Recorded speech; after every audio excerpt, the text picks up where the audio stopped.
എല്ലാവർക്കും നമസ്കാരം.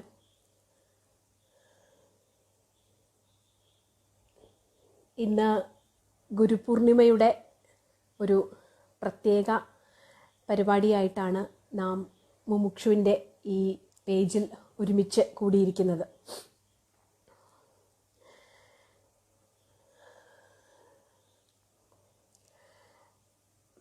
നമുക്ക് ആരംഭിക്കാം എന്ന് തോന്നുന്നു. എല്ലാവരും എത്തിക്കൊണ്ടിരിക്കുന്നു.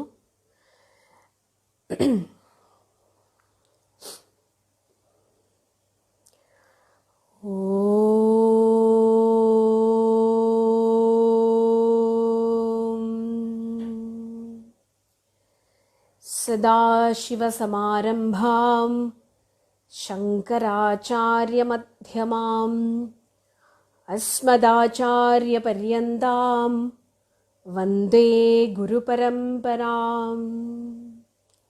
നിധയേ സർവലോകാനാം ഭിഷജേ ഭവരോഗിണാം ഗുരവേ സർവവിദ്യാനാം ദക്ഷിണാമൂർത്തയേ നമഃ.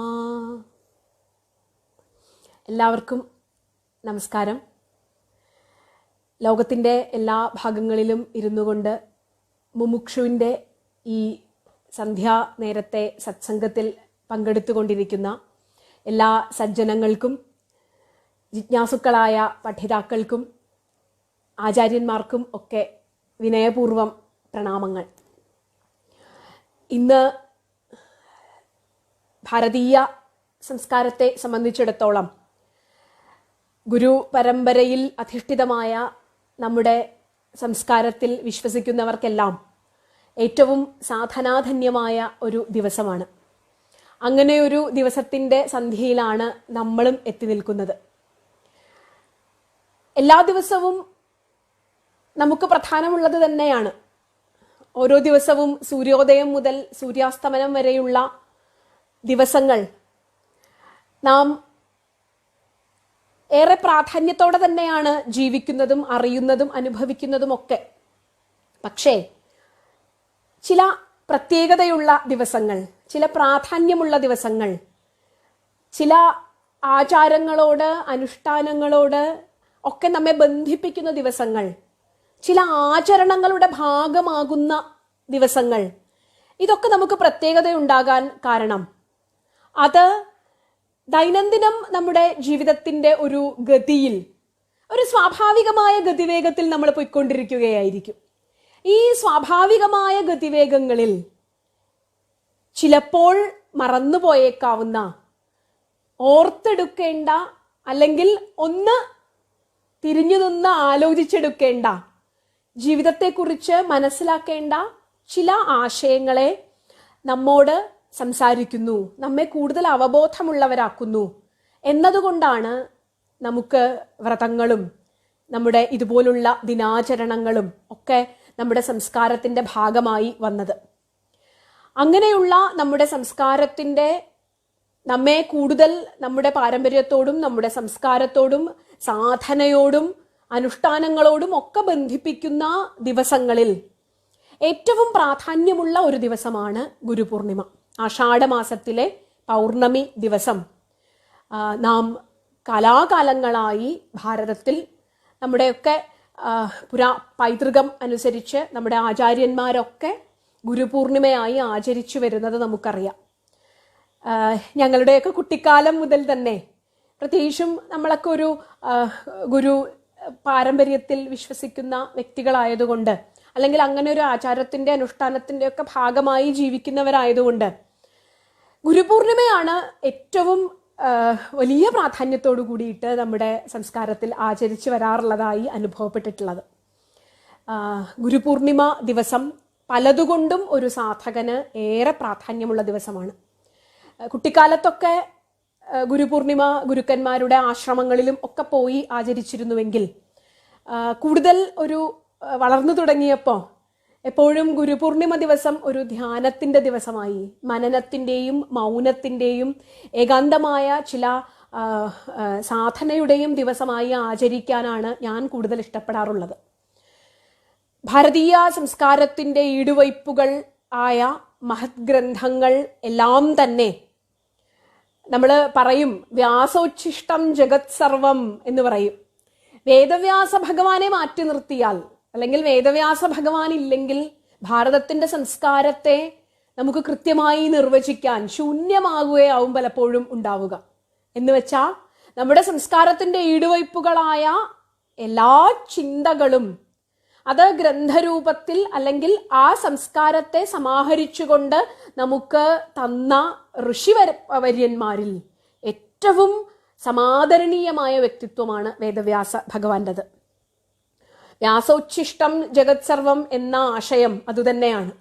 വ്യാസൻ കൈകാര്യം ചെയ്യാത്ത ജ്ഞാനവിജ്ഞാന വിനിമയ മേഖലകളിൽ വേദവ്യാസൻ ഭഗവാൻ കൈകാര്യം ചെയ്യാത്ത ആശയങ്ങൾ ഇല്ല എന്ന് തന്നെ പറയാം.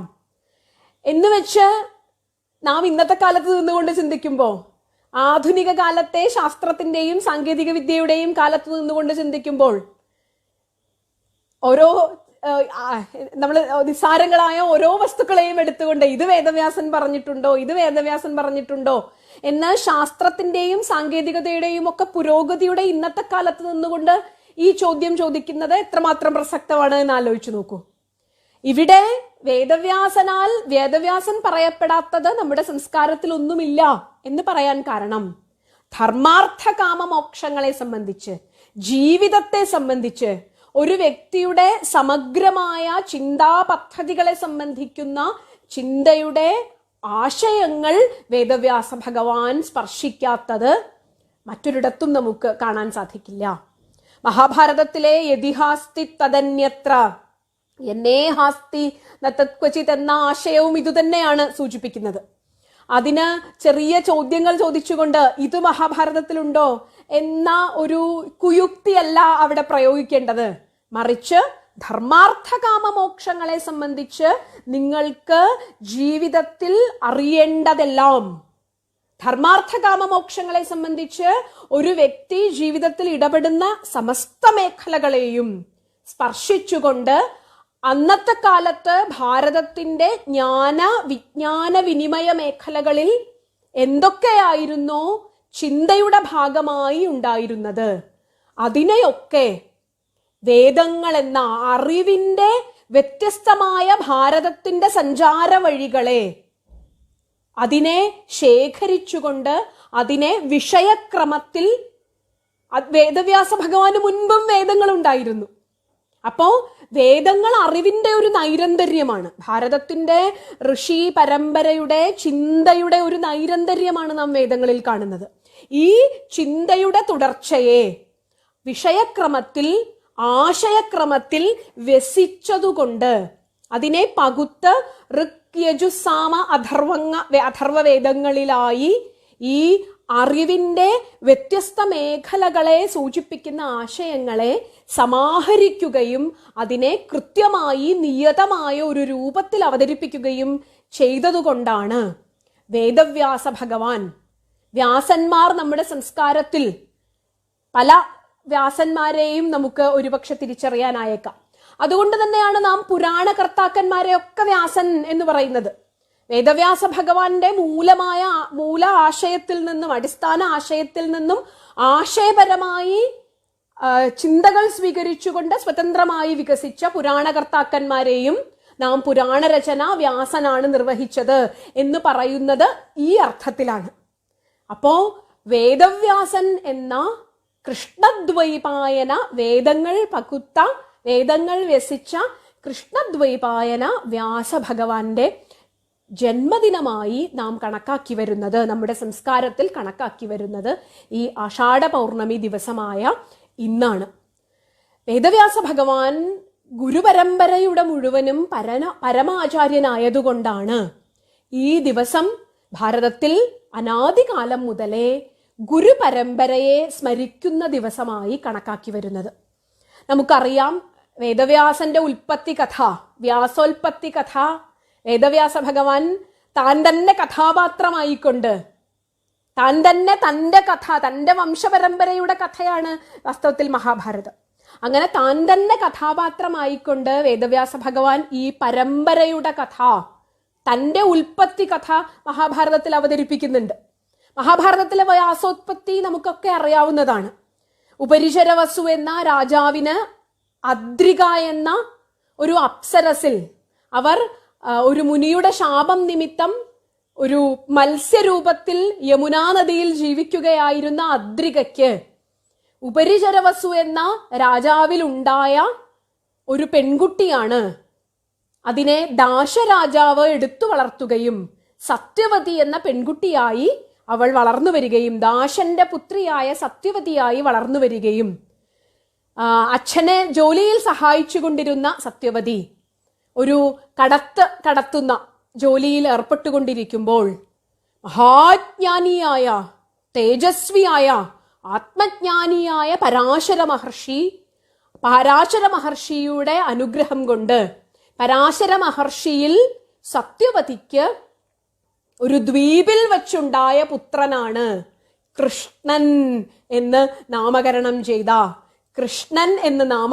ചെയ്ത ദ്വീപിൽ വച്ചുണ്ടായതുകൊണ്ട് ദ്വൈപായനായ വേദങ്ങളെ വ്യസിച്ചതുകൊണ്ട് വ്യാസനായ സത്യവതിയുടെ പുത്രനായതുകൊണ്ട് സത്യവതീസുതനായ പരാശരന്റെ മകനായതുകൊണ്ട് പാരാശര്യനായ കൃഷ്ണ ദ്വൈപായന വ്യാസൻ എന്ന വേദവ്യാസ ഭഗവാൻ.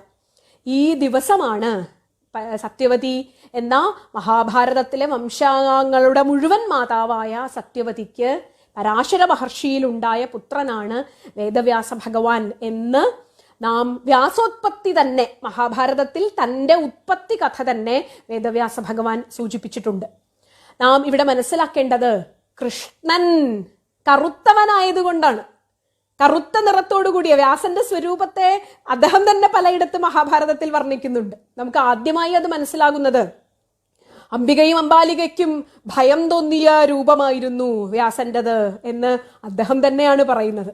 തന്നെ വർണ്ണിക്കുന്നിടത്തൊക്കെ വേദവ്യാസൻ തൻ്റെ സ്വരൂപത്തെ വർണ്ണിക്കുന്നത് കറുത്ത നിറമുള്ള, കണ്ടാൽ ഒരുപക്ഷെ ഭയം തോന്നുന്ന രൂപമുള്ള ഒരാളായിട്ടാണ് തന്നെ വർണ്ണിക്കുന്നത്. അപ്പോൾ കറുത്തവനായതുകൊണ്ടാണ് കൃഷ്ണൻ എന്ന പേര് വന്നത്. അങ്ങനെ നോക്കുമ്പോൾ ഓരോ പ്രത്യേകതകൾ കൊണ്ടാണ് ഓരോ പേരുകൾ അദ്ദേഹത്തിന് കൽപ്പിക്കപ്പെട്ടിരിക്കുന്നത്. അപ്പോ വേദവ്യാസന്റെ നാമം എന്ന് പറയുന്നത് അദ്ദേഹത്തിന്റെ രചനാപ്രപഞ്ചത്തിൽ വ്യാപിച്ചു കിടക്കുന്നതാണ്. അല്ലെങ്കിൽ ഈ പ്രപഞ്ചം മുഴുവൻ വ്യാപിച്ചു കിടക്കുന്ന ആശയ സംഹിതയെയാണ് നാം വേദവ്യാസൻ എന്ന് സൂചിപ്പിക്കുന്നത്. ഒരു നാമം കൊണ്ട് അദ്ദേഹം തന്നെ പരിമിതപ്പെടുത്തിയിട്ടില്ല എന്ന് നമുക്ക് മനസ്സിലാക്കാൻ സാധിക്കും. അങ്ങനെ വേദവ്യാസ ഭഗവാന്റെ ഉത്പത്തി കഥ ഈ രീതിയിൽ പറഞ്ഞു വെച്ചിട്ട് നാം ഇവിടെ മനസ്സിലാക്കണം, കൃഷ്ണൻ എന്ന നാമം എടുത്താൽ തന്നെ, കൃഷ്ണദ്വൈപായനൻ എന്ന് പറയുന്ന കൃഷ്ണൻ എന്ന നാമം എടുത്താൽ തന്നെ മഹാഭാരതത്തിൽ വലിയ സാങ്കത്യമുള്ള ഒരു നാമധേയമാണ് കൃഷ്ണൻ എന്നത്. മഹാഭാരതത്തിൽ തന്നെ പറയുന്നു, കാർഷ്ണം വേദമിമം, ഇത് കൃഷ്ണവേദമാണ് എന്ന് പറയുന്നു. നോക്കൂ, കൃഷ്ണവേദം എന്നുള്ളത് പല രീതികളിൽ പ്രസക്തമാണ്. ഇതിന്റെ രചനാകാരൻ കൃഷ്ണൻ എന്ന വ്യാസനാണ്. ഇതിന്റെ നായകൻ, മഹാഭാരതത്തിന്റെ നായകൻ, മഹാഭാരതത്തിന്റെ ദാർശനിക കരുത്ത് എന്ന് പറയുന്നത്, അഥവാ മഹാഭാരതമായി വികസിച്ച തത്വം എന്താണ് എന്ന് ചോദിച്ചാൽ അത് കൃഷ്ണദർശനമാണ്. അതുകൊണ്ടാണ് മഹാഭാരതത്തിലെ നായകൻ കൃഷ്ണനാണ് എന്ന് പറയുന്നത്. യുധിഷ്ഠിരനും അർജുനനും ധർമ്മപുത്രരും അങ്ങനെ വിപുലമായി വികസിച്ച മഹാഭാരത വൃക്ഷത്തിന്റെ തായ്വേര് എന്ന് പറയുന്നത് കൃഷ്ണദർശനമാണ്. അപ്പൊ കൃഷ്ണൻ എഴുതിയ കൃഷ്ണകഥയാണ് വാസ്തവത്തിൽ കൃഷ്ണവേദമായ മഹാഭാരതം. അതുകൊണ്ട് തന്നെ ഇത് കൃഷ്ണവേദം എന്ന അർത്ഥം വളരെ പ്രസക്തവുമാണ്.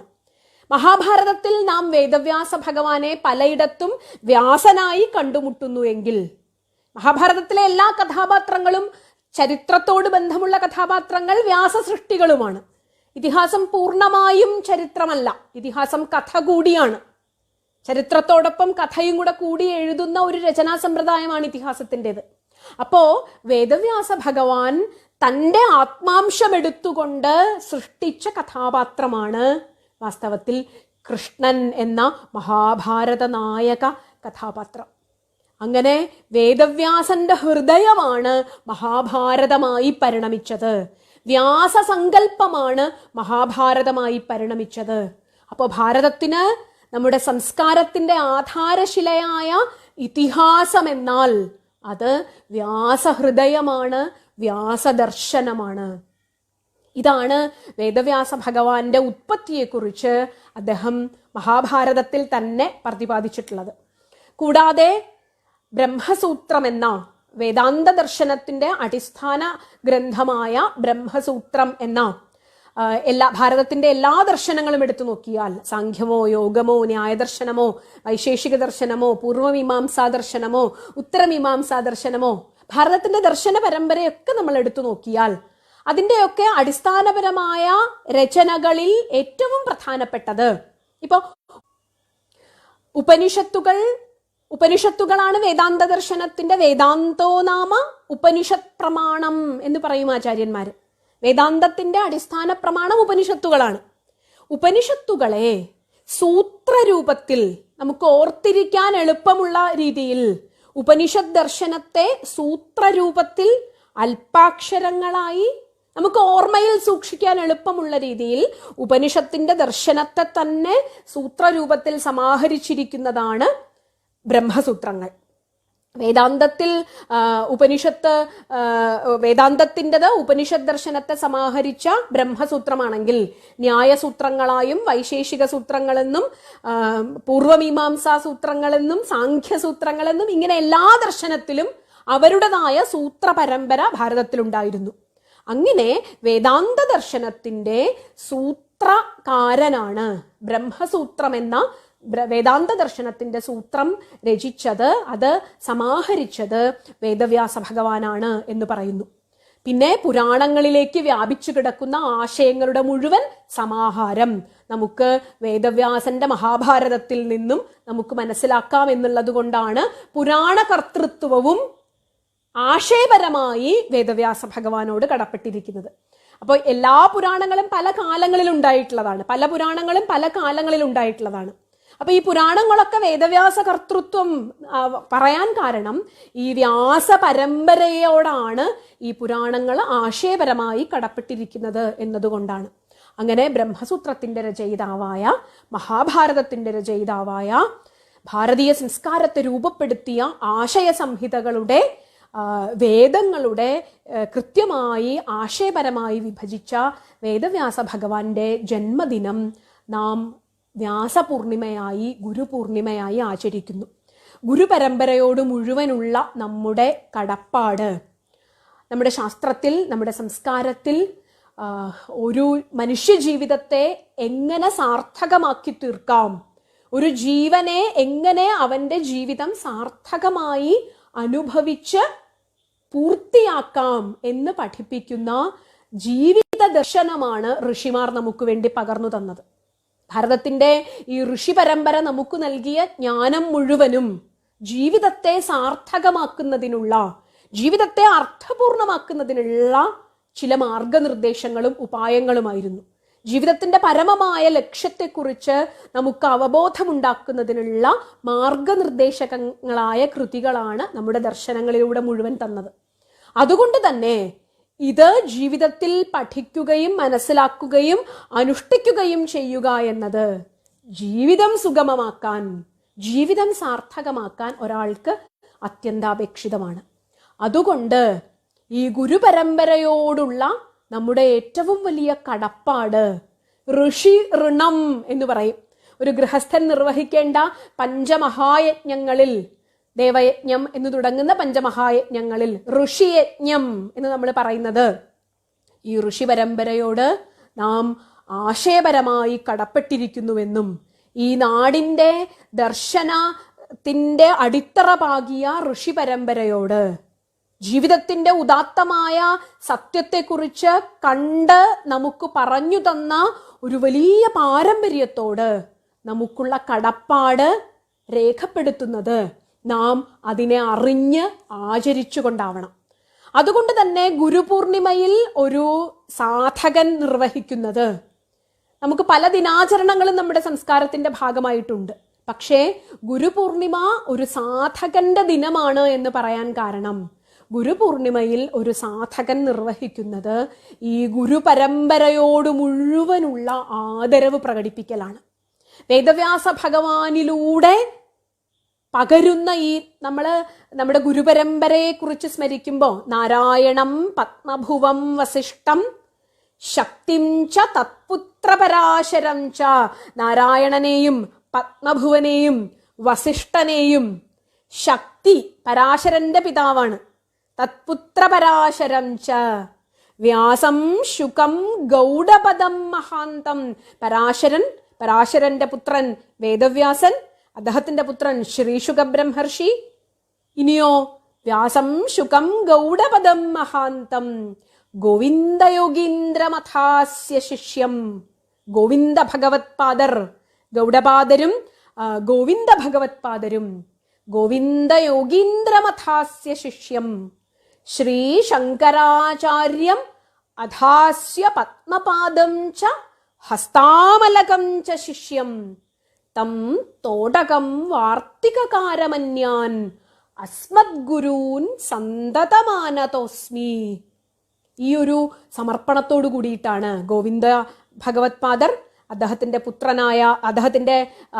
ശിഷ്യനായ ശ്രീശങ്കരാചാര്യ ഭഗവത്പാദർ, ആചാര്യ ഭഗവത്പാദരിലൂടെ തുടരുന്ന ഈ അറിവിന്റെ നൈരന്തര്യം പിന്തുടർന്ന് ആചാര്യസ്വാമികളുടെ ശിഷ്യരായ തോടകാചാര്യരും സുരേശ്വരാചാര്യരും പത്മപാദനും ഹസ്താമലകാചാര്യനും ഉൾപ്പെടുന്ന പരമ്പര, ആ പരമ്പരയിൽ ഈ അനാദിയായ അറിവിനെ നമുക്ക് വെളിവാക്കി തന്ന, അനാദിയായ ജ്ഞാന പാരമ്പര്യത്തിന്റെ ഈ നൈരന്തര്യം പിന്തുടരുന്ന ഈ ഒരു വലിയ പരമ്പരയിൽ അസ്മദ്ഗുരൂൻ സന്തതമാനതോസ്മി, ദാ ഇപ്പോ എത്തി നിൽക്കുന്ന എൻ്റെ ഗുരുനാഥനെ ഉൾപ്പെടെയുള്ള ഈ മഹത്തായ പരമ്പരയെ ഞാൻ സ്മരിക്കുന്നു. നോക്കൂ, ഇത്രയും അറിവിന്റെ ആർജവമുള്ള ഒരു പാരമ്പര്യത്തിന്റെ കണ്ണിയാണ് ഇങ്ങേ അറ്റത്തിരുന്നു കൊണ്ട് ഈ മഹത്തായ ഋഷിപ്രോക്തമായ ദർശനത്തെ ഒരു വലിയ പാരമ്പര്യത്തിലൂടെ പിന്തുടർന്ന്, ഒരു വലിയ പാരമ്പര്യത്തിലൂടെ പകർന്ന്, ഇതാ എനിക്ക് ജീവിക്കാനുള്ള കരുത്തു നൽകുന്ന ദർശനമായി എൻ്റെ മുന്നിലുള്ള ഈ അറിവിന്റെ പാരമ്പര്യത്തെ നമിക്കുന്നതിനും അതിനെ നമസ്കരിക്കുക മാത്രമല്ല, നമ്മുടെ പാരമ്പര്യത്തെ ഞാൻ അറിയുന്നു, അതിനെ അഭിമാനിക്കുന്നു എന്നത് മാത്രമല്ല വേണ്ടത്, മറിച്ച് അതിനെ ആചരിക്കുന്നതിനുള്ള ഒരു തയ്യാറെടുപ്പാണ് വാസ്തവത്തിൽ ഗുരുപൂർണിമ നമുക്ക് തരുന്നത്.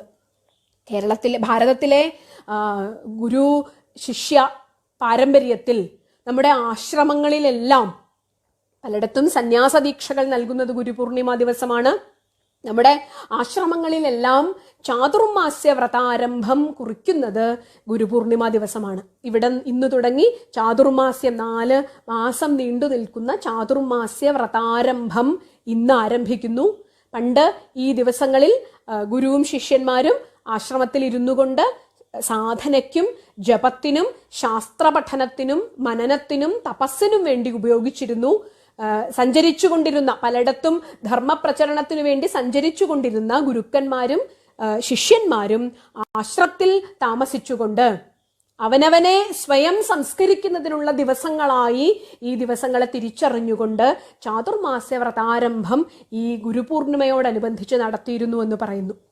അപ്പോ ഗുരുപൂർണിമ എന്തുകൊണ്ടും ഒരു സാധകന് ഏറെ ആദരവോടെ കാണേണ്ട ഒരു ദിവസമാകുന്നത് ഈ പരമ്പരയെ മുഴുവൻ സ്മരിച്ചുകൊണ്ട്, ഞാൻ ഇന്ന് എത്തി നിൽക്കുന്നത് ഞാൻ ഒരു നിമിഷബിന്ദുവിൽ പൊടുന്നനെ ഉണ്ടായ ഒരു ജീവൻ, ഞാൻ ഒരു നിമിഷബിന്ദുവിൽ ഉണ്ടായ ഒരു ഞാനൊരു ജീവൻ മാത്രമല്ല, മറിച്ച് ഞാൻ എത്തി നിൽക്കുന്നത് ഒരു വലിയ പാരമ്പര്യത്തിന്റെ ഭാഗമായാണ് എന്ന തിരിച്ചറിവ്, ഈ ആശയങ്ങൾ തന്ന ആചാര്യന്മാരുടെ ആത്മവിശ്വാസം എനിക്ക് ജീവിക്കുവാൻ കരുത്തായി ഉണ്ട് എന്ന തിരിച്ചറിവ് ഒരു സാധകന് നൽകുന്ന ആത്മവിശ്വാസം വളരെ വലുതായിരിക്കും. അതുകൊണ്ട് തന്നെ ഈ പരമ്പരയെ മുഴുവൻ സ്മരിക്കുന്നതിനാണ് നാം ഗുരുപൂർണിമ ദിവസം സാധനാ ദിവസമായി ആചരിക്കുന്നത്. സദാശിവ സമാരംഭാം നമ്മളിന്ന് ആമുഖത്തിൽ ചൊല്ലിയ ഭാരതീയ ഋഷി ഗുരുപരമ്പരയിൽ നാം പരമഗുരുവായി കണക്കാക്കപ്പെടുന്നത് ദക്ഷിണാമൂർത്തിയെയാണ്. നമ്മുടെ ഗുരുസങ്കല്പം ആരംഭിക്കുന്നത് ദക്ഷിണാമൂർത്തിയിൽ നിന്നാണ്. ദക്ഷിണാഭിമുഖമായിരുന്നു കൊണ്ട് ശിഷ്യർക്ക് വിദ്യ ഉപദേശിക്കുന്ന ഗുരുസങ്കല്പത്തെയാണ് നാം ദക്ഷിണാമൂർത്തി എന്ന ആശയം കൊണ്ട് സൂചിപ്പിക്കുന്നത്.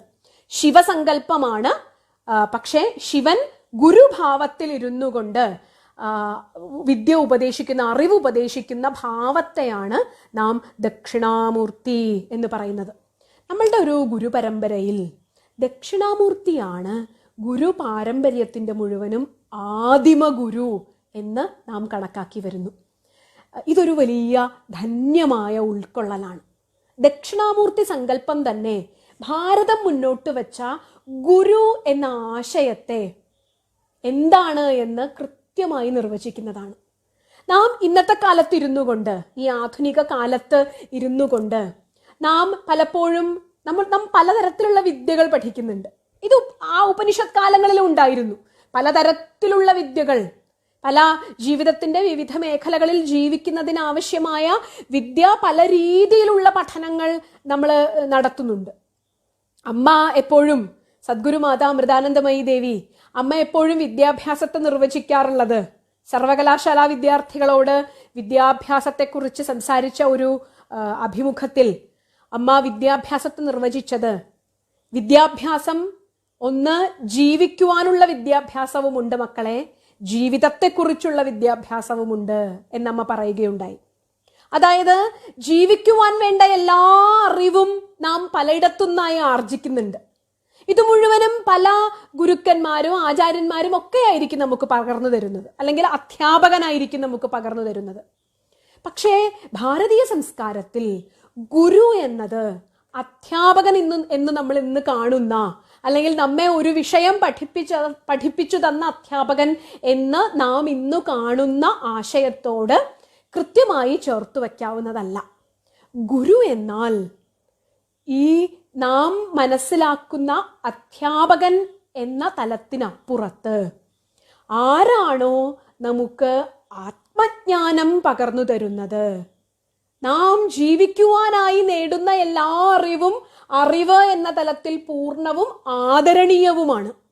പക്ഷേ അവനവനെക്കുറിച്ചുള്ള അറിവ് പകർന്നു തരുന്ന, ജീവിതത്തെക്കുറിച്ചുള്ള അറിവ് പകർന്നു തരുന്ന, എന്നെക്കുറിച്ചുള്ള അറിവ് പകർന്നു തരുന്ന ഏതൊരു സാന്നിധ്യത്തിനു മുന്നിലാണോ നാം നമ്മുടെ അഹന്ത വെടിഞ്ഞ് നാം സ്വയം സമർപ്പിക്കുന്നത്, ആ സാന്നിധ്യത്തെയാണ്, ലഘുവല്ലാത്ത ആ സാന്നിധ്യത്തെയാണ് നമ്മുടെ സംസ്കാരത്തിൽ ഗുരു എന്ന് പറഞ്ഞത്. അതുകൊണ്ട് തന്നെ ഭാരതീയ സംസ്കാരം ലോക സംസ്കൃതിക്ക് നൽകിയ ഉദാത്തമായ ഒരു ആശയമാണ്. നമുക്കതിനെ ഒരിക്കലും ടീച്ചർ എന്നുള്ള വാക്കുകൊണ്ടൊന്നും റീപ്ലേസ് ചെയ്യാൻ പറ്റില്ല. ഒരു പാശ്ചാത്യ സങ്കല്പത്തിൽ നാം ഉപയോഗിക്കുന്ന ഒരു വാക്കുകൊണ്ടും ഗുരു എന്ന വാക്കിന് നമുക്ക് പകരം വെക്കാനാവില്ല. ഗുരു എന്നത് അറിവിൻ്റെ അനുഭവത്തെയാണ് ഗുരു എന്ന് പറയുന്നത്. അനുഭവമാകാത്തിടത്തോളം എല്ലാ അറിവും എന്നിൽ നിന്നും അന്യമായ അറിവായിരിക്കും. അറിവിനെ അനുഭവമാക്കി തരുന്ന സാന്നിധ്യത്തെയാണ് നാം ഗുരു എന്ന് പറയുന്നത്. ഭാരതത്തിൻ്റെ ദക്ഷിണാമൂർത്തി എന്ന സങ്കല്പത്തിൽ ഈ ഗുരു സങ്കല്പം മുഴുവനും ഉൾക്കൊള്ളുന്നതായി നമുക്ക് കാണാം.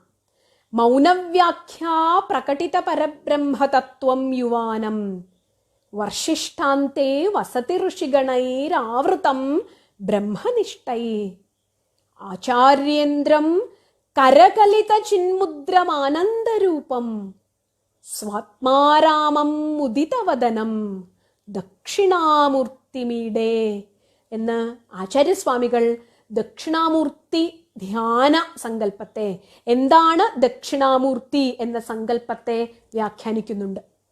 ഗുരു ശിഷ്യനിലേക്ക് പകരുന്ന അറിവ്. നോക്കൂ, ജീവിതത്തിലെ ഏറ്റവും വലിയ ബന്ധങ്ങളിലൊന്ന്, ഏറ്റവും വലിയ ആത്മസമർപ്പണത്തിന്റെ ബന്ധങ്ങളിൽ ഏറ്റവും പ്രധാനമായത് ഗുരുവും ശിഷ്യനും തമ്മിലുള്ള ബന്ധമാണ്. ഗുരു ശിഷ്യനിലേക്ക് പകരുന്ന അറിവ് ദക്ഷിണാമൂർത്തിയുടെ സ്വരൂപത്തിൽ തന്നെ വർണ്ണിച്ചിരിക്കുന്നു. മൗനവ്യാഖ്യാ പ്രകടിത പരബ്രഹ്മതത്വം. ദക്ഷിണാമൂർത്തിയുടെ സ്വഭാവം മൗനമാണ്. നോക്കൂ, നാം പലപ്പോഴും സങ്കല്പിച്ചിരിക്കുന്നത് ആശയങ്ങളെ മറ്റൊരാളിലേക്ക് പകരുന്നത് വാക്കിന്റെ വലിയ പ്രകടനങ്ങളിലൂടെയാണ് എന്നാണ് ലോകം ധരിച്ചു വെച്ചിരിക്കുന്നത്. പക്ഷേ ഏറ്റവും വലിയ അറിവായ ആത്മജ്ഞാനം പകരുന്നത് ആചാര്യേന്ദ്രനായ ദക്ഷിണാമൂർത്തി മൗനത്തിലൂടെയാണ് എന്ന് പറയുന്നു. മൗനത്തിലൂടെ സംവദിക്കുക എന്ന് പറഞ്ഞാൽ അത് ഹൃദയം കൊണ്ട് സംവദിക്കുക എന്നതാണ്. മൗനത്തിലൂടെ സംവദിക്കുക എന്ന് പറഞ്ഞാൽ തൻ്റെ മുന്നിലിരിക്കുന്ന ശിഷ്യനെ തന്നോട് ചേർക്കുമ്പോഴാണ്, തൻ്റെ തന്നെ ഭാവമാക്കുമ്പോഴാണ്. ആചാര്യസ്വാമികൾ ഗുരുവിനെ വിവേക ചൂടാമണിയിൽ നിർവചിച്ചിരിക്കുന്നത് ഹൈതുകദയാ സിന്ധു ബന്ധുരാനമതാം സതാം എന്നാണ്. ഗുരു അഹൈതുകദയാ സിന്ധുവാണ്. ഈ ലോകത്തിലെ എല്ലാ സ്നേഹങ്ങളും, എല്ലാ കാരുണ്യങ്ങളും, എല്ലാ വാത്സല്യങ്ങളും എന്തെങ്കിലും ഹേതു, കാരണം വെച്ചുകൊണ്ടായിരിക്കും. ഒരു കാരണവുമില്ലാതെ ശിഷ്യന്റെ ആത്മോത്കർഷം മാത്രം കാരണമാക്കിക്കൊണ്ട് ശിഷ്യനെ ഹൃദയം കൊണ്ട് ഏറ്റെടുക്കുന്ന അവസ്ഥയാണ് ഗുരുവിൻ്റെത്. അതുകൊണ്ട് തന്നെ ഗുരു സംവദിക്കുന്നത് മൗനത്തിന്റെ ഭാഷയിലാണ്. മൗനത്തിന്റെ ഭാഷയിലുള്ള ഗുരുവിന്റെ വാക്യം, ഗുരുവിന്റെ ആശയം ശിഷ്യന്മാർ തിരിച്ചറിയുകയും ശിഷ്യാസ്തു ഛിന്ന സംശയ എന്നാ പറയുന്നത്. ശിഷ്യന്മാർക്ക് സംശയമൊന്നുമില്ല, ഗുരു ഒന്നും സംസാരിക്കുന്നില്ല. വടവിടപി സമീപേ ഭൂമിഭാഗേ നിഷണ്ണം, ഒരു വടവൃക്ഷത്തിന്റെ ചുവട്ടിൽ മുന്നിലിരിക്കുന്ന വൃദ്ധാ ശിഷ്യ ഗുരുറിയുവാ. അത്യത്ഭുതകരമായ പ്രയോഗമാണ് നാം ലോകത്തിൽ കണ്ടിരിക്കുന്നത്. എപ്പോഴും ഗുരു കുറച്ചുകൂടെ പ്രായം ചെന്ന ആളായിരിക്കും. ഗുരു പ്രായം കൊണ്ടും അനുഭവം കൊണ്ടും മുതിർന്ന ആളും ശിഷ്യൻ അതിൽ ചെറിയ ആളുമായിരിക്കും. ഇവിടെ ദക്ഷിണാമൂർത്തിയുടെ സങ്കല്പത്തിൽ ശിഷ്യന്മാർ വൃദ്ധന്മാരും ഗുരുറിയുവാ എന്ന സങ്കല്പമാണ്. ഇതൊക്കെ ആശയപരമായി വലിയ വ്യാഖ്യാന സാധ്യതയുള്ള സങ്കല്പത്തെയാണ് ആചാര്യസ്വാമികൾ നമ്മുടെ മുന്നിൽ അവതരിപ്പിച്ചിരിക്കുന്നത് ഈ ധ്യാനമന്ത്രത്തിലൂടെ. ഗുരുവിൻ്റെ യുവത്വം അനാദിയായ ജ്ഞാനത്തിൻ്റെ യുവത്വമാണ്. നിത്യനൂതനമാണ് ജ്ഞാനം. നവനവമായ ഉന്മേഷത്തെ ഉണ്ടാക്കുന്ന, ഓരോ വാക്കിലും ഓരോ അവതരണത്തിലും ഓരോ ചിന്തയിലും നവമായ പ്രജ്ഞയെ ഉണർത്തുന്നതാണ് ആത്മജ്ഞാനം. അത് കൈകാര്യം ചെയ്യുന്നത് കൊണ്ട്, അത് വിനിമയം ചെയ്യുന്നത് കൊണ്ട് ഗുരു എന്നും യുവത്വം എന്ന ഭാവത്തെ പ്രാപിച്ചിരിക്കുന്നു. കൈകാര്യം ചെയ്യുന്ന, താൻ ആയിത്തീർന്നിരിക്കുന്ന ആശയത്തിന്റെ യുവത്വം കൊണ്ട് യുവഭാവത്തെ പ്രാപിച്ച, സദാ യുവഭാവത്തെ പ്രാപിച്ച ഗുരുവും ജനനമരണങ്ങളിൽപ്പെട്ട്, ജനനമരണങ്ങളുടെ വേദനകളിൽപ്പെട്ട് ഉഴന്നുകൊണ്ടിരിക്കുന്ന വാർദ്ധക്യത്തിന്റെ പ്രതീകമായ ശിഷ്യനും. അങ്ങനെയുള്ള ശിഷ്യനാണ് ദക്ഷിണാമൂർത്തിയുടെ അടുത്ത് എത്തുന്നത്. ആ ശിഷ്യന്റെ ഹൃദയത്തോടാണ് ഗുരു സംവദിക്കുന്നത് എന്നതുകൊണ്ട് മൗനമാണ് അവരുടെ ഭാഷ. നോക്കൂ, ഏറ്റവും വലിയ ആത്മൈക്യത്തിന്റെ ഭാഷ, ജീവിതത്തിലെ ഏറ്റവും വലിയൊരു അനുഭവം ഉണ്ടാകുമ്പോൾ, ജീവിതത്തിലെ ഏറ്റവും വലിയൊരു തിരിച്ചറിവുണ്ടാകുമ്പോൾ നാം ഒരുപക്ഷെ അവലംബിക്കാൻ പോകുന്നത് മൗനത്തിന്റെ ഭാഷയായിരിക്കും. ഉപനിഷത്തുകൾ പറയുന്നു, യതോ വാചോ നിവർത്തന്തേ അപ്രാപ്യ മനസാ സഹ. എവിടെയാണോ വാക്ക് മടങ്ങുന്നത്, പ്രാപിക്കാൻ പറ്റാതെ മനസ്സോടുകൂടി എവിടെയാണോ വാക്ക് പിന്മടങ്ങുന്നത്, ആ വാക്ക് മടങ്ങുന്നിടമാണ് അനുഭവത്തിന്റെ പൂർണ്ണമായ തലം. അനുഭവത്തിന്റെ ഏറ്റവും ഉദാത്തമായ തലത്തിൽ വാക്ക് പിന്മടങ്ങുന്നു.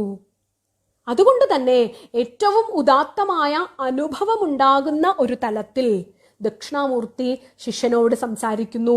മൗനവ്യാഖ്യ, മൗനമാണ് ദക്ഷിണാമൂർത്തിയുടെ ഭാഷ. കരകലിത ചിന്മുദ്രമാനന്ദരൂപം. കരകലിത ചിന്മുദ്രം, കരത്തിൽ ദക്ഷിണാമൂർത്തി പിടിച്ചിരിക്കുന്നത് ചിന്മുദ്രയാണ് പിടിച്ചിരിക്കുന്നത്. ചിന്മുദ്ര ഭാരതീയ സംസ്കാരത്തിൽ ചിന്മുദ്രയുടെ ആശയം വലിയ അർത്ഥവ്യാഖ്യാനത്തിന് സാധ്യതയുള്ളതാണ്. നമുക്കറിയാം, കേരളം സന്ദർശിച്ച വിവേകാനന്ദ സ്വാമികൾ ചിന്മുദ്ര എന്ന നമ്മുടെ സംസ്കാരത്തിന്റെ വിമുദ്രയായ മുദം രാതി ഇതി മുദ്ര എന്ന് പറയും. സന്തോഷമുണ്ടാക്കുന്നതാണ്, മുദത്തെ ഉണ്ടാക്കുന്നതാണ് മുദ്ര. അതുകൊണ്ട് തന്നെ ചിന്മുദ്ര, അതിന് ജീവശാസ്ത്രപരമായും അതിന് ആരോഗ്യശാസ്ത്രപരമായും ഒക്കെ ധാരാളം വ്യാഖ്യാനങ്ങൾ നാം കേട്ടിട്ടുണ്ട്. എന്തായാലും ദാർശനികമായി ചിന്മുദ്ര എന്ന് പറയുന്നത് അത് വലിയൊരു ആശയത്തെ പകരുന്നതിന് വേണ്ടിയുള്ള മുദ്രയാണ്. അത് ഉള്ളിലെ ആനന്ദത്തെ പകരുന്നതിന് വേണ്ടിയിട്ടുള്ള ഒരു പ്രതീകമായിട്ടാണ് ചിന്മുദ്രയെ കണക്കാക്കുന്നത്. കേരളം സന്ദർശിച്ച സമയത്ത് ശ്രീമദ് വിവേകാനന്ദ സ്വാമികൾ സമാരാധ്യനായ വിദ്യാധിരാജ ചട്ടമ്പിസ്വാമികളെ നേരിട്ട് കാണുകയും ചട്ടമ്പിസ്വാമികളോട്, വിവേകാനന്ദ സ്വാമികൾ അന്വേഷിച്ച് നടന്നിരുന്ന ഒരു ആശയമായിരുന്നു, ഒരു ചിന്തയായിരുന്നു ചിന്മുദ്രയുടെ അർത്ഥം എന്താണ്, ചിന്മുദ്രയുടെ ആശയ സാധ്യത എന്താണ് എന്നുള്ളത്. അങ്ങനെ വിദ്യാധിരാജ പരമഭട്ടാര ചട്ടമ്പിസ്വാമികളെ, യോഗീശ്വരനായ ചട്ടമ്പിസ്വാമികളെ കാണുകയും ചട്ടമ്പിസ്വാമികളുമായി ഉണ്ടായ ദാർശനിക സംവാദത്തിൽ ഈ ചിന്മുദ്രയുടെ അർത്ഥത്തെക്കുറിച്ച് ചട്ടമ്പിസ്വാമികളോട് വിവേകാനന്ദ സ്വാമികൾ ചോദിക്കുകയും സ്വാമികൾക്ക് ഒരു കൃത്യമായ ആശയം, ചിന്മുദ്രയുടെ ആശയം വെളിവായി കിട്ടിയത് ചട്ടമ്പിസ്വാമികളിൽ നിന്നുമാണ് എന്നും നാം കേട്ടിട്ടുണ്ട്. സ്ഥൂല സൂക്ഷ്മ കാരണ ശരീരങ്ങളോട് ചേർന്നിരിക്കുന്ന ഈ 3 വിരലുകളും അതിന്റെ പ്രതീകങ്ങളായി പറയുന്നു. സ്ഥൂല സൂക്ഷ്മ കാരണ ശരീരങ്ങളോട് ധാരാളം വ്യാഖ്യാനങ്ങളിൽ ഒരാശയമാണിത്. സ്ഥൂല സൂക്ഷ്മ കാരണ ശരീരങ്ങളോട് ചേർന്നിരിക്കുന്ന ജീവനെ, സാത്വിക അഹങ്കാരത്തെ അല്ലെങ്കിൽ ജീവനെ, ഈ വിരൽ ജീവന്റെ പ്രതീകമായി കണക്കാക്കപ്പെടുന്നു, ജീവാത്മാവിന്റെ പ്രതീകമായി കണക്കാക്കപ്പെടുന്നു. അങ്കുഷ്ടമാത്ര പുരുഷ എന്ന ഉപനിഷത്ത് പ്രയോഗം അനുസരിച്ച് നമ്മുടെ തള്ളവിരൽ ആത്മപ്രതീകമായി കണക്കാക്കപ്പെടുന്നു. അങ്ങനെയാണെങ്കിൽ സ്ഥൂല സൂക്ഷ്മ കാരണ ശരീരങ്ങളോട് ചേർന്നിരിക്കുന്ന ഈ ജീവിതത്തോട് നിരന്തരമായി ഇടപെട്ടുകൊണ്ടിരിക്കുന്ന, ശരീരത്തോട് ഇടപെട്ടുകൊണ്ടിരിക്കുന്ന ഈ ജീവനെ അവിടെ നിന്നും തതോ നിവൃത്യ, അവിടെ നിന്നും നിവർത്തിപ്പിച്ച് ഈ ദേഹബോധത്തിൽ നിരന്തരം അഭിരമിച്ചു കൊണ്ടിരിക്കുന്ന ജീവനെ അവിടെ നിന്നും നിവർത്തിപ്പിച്ച് പരമാത്മ ചൈതന്യത്തോട് ചേർക്കുക എന്ന ആശയമാണ് ചിന്മുദ്ര എന്ന ഭാരതീയ സംസ്കാരത്തിന്റെ ജീവാത്മ പരമാത്മ ഐക്യബോധകമായ വേദാന്ത തത്വത്തെ മുഴുവനും ഒരു മുദ്രയിൽ, ഒരു പ്രതീകത്തിൽ നമുക്ക് അവതരിപ്പിക്കാൻ സാധിച്ചാൽ അത് ചിന്മുദ്രയായിരിക്കും എന്ന് ആചാര്യന്മാർ പറഞ്ഞു കേട്ടിട്ടുണ്ട്. ഈ ചിന്മുദ്രയാണ് ദക്ഷിണാമൂർത്തിയുടെ കരകലിത ചിന്മുദ്രമാനന്ദരൂപം. ദക്ഷിണാമൂർത്തി കരത്തിൽ ധരിച്ചിരിക്കുന്നത് ഈ ചിന്മുദ്രയാണ്. അതായത് വേദാന്ത ദർശനത്തിന്റെ മുഴുവൻ സാരത്തെ, ജീവിത സാരത്തെ പൂർണ്ണമായും ഈ ഒരൊറ്റ മുദ്ര കൊണ്ട്, മൗനം കൊണ്ട് ശിഷ്യന്റെ ഹൃദയത്തിലേക്ക് വിനിമയം ചെയ്യുന്ന സങ്കല്പമാണ് ദക്ഷിണാമൂർത്തിയുടേത്.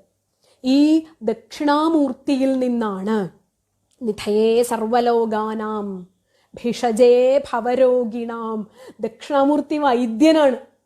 ആരുടെ വൈദ്യനാണ്? ഭവരോഗികളുടെ വൈദ്യനാണ്. എന്താണ് ഭവരോഗം? മറ്റെല്ലാ രോഗവും നമുക്ക് ചികിത്സ കൊണ്ട് മാറ്റാം.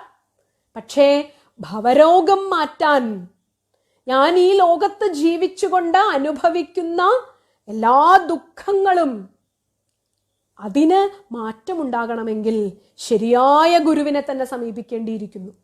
നമ്മുടെ ശാസ്ത്രങ്ങളിൽ എങ്ങനെയാണ് ശിഷ്യൻ ഗുരുവിനെ സമീപിക്കേണ്ടത് എന്ന് പറയുന്ന ഏറ്റവും ഹൃദയസ്പർശിയായ ഒരു ഭാഗമുണ്ട്. ശിഷ്യൻ ഗുരുവിന്റെ അടുത്തേക്ക് പോകേണ്ടത് എപ്പോഴാണ്?